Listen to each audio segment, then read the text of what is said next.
All right, so a little more conversation regarding adventure cuts.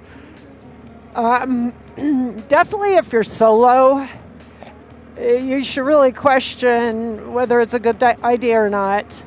But, we all are out riding at times without our friends, and so you just got to take some calculated risk. Now, I highly recommend that you have some kind of background in backcountry care, backcountry, just overall experience with, like, if things go sideways, can you MacGyver your way out of it?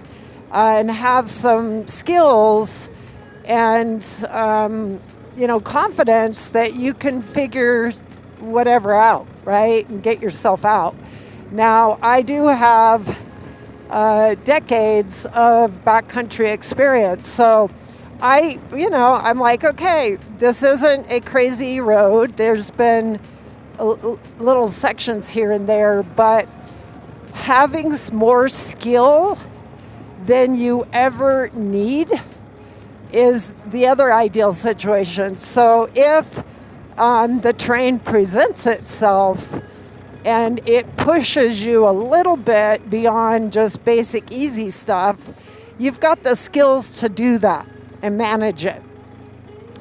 Now, I tend to almost always have more skill than the type of terrain that I ride.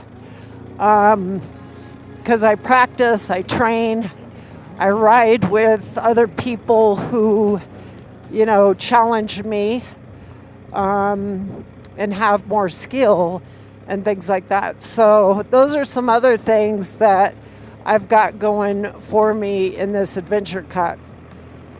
I wouldn't recommend adventure cuts unless you have the couple of things I just mentioned.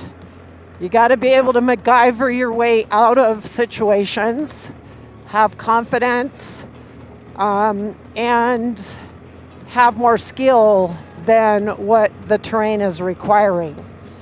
Okay, a lot more skill. That way, if longevity, you're out here longer than you think, you've got the fitness level and you've got the skill level to get you through it.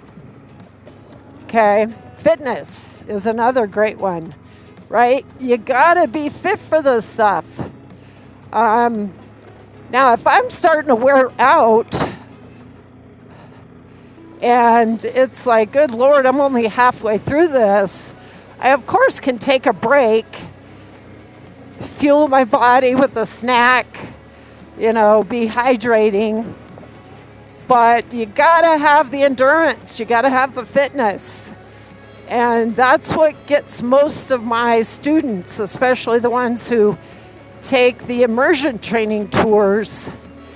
They do fairly well on day 1, day 2, maybe even day 3. But if we've got 2 or 3 more days to go, that's where I usually will slip in a rest day so people can recover, and then we get back to it.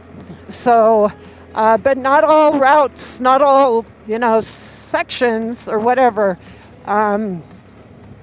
tours have that luxury of an extra day.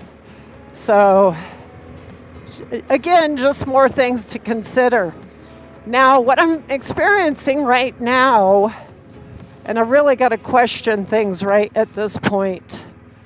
In fact, I am going to stop and I'm going to go assess how sandy is this and how long, because it's quite soft and I am fully loaded. So I am going to take a minute and go assess my situation.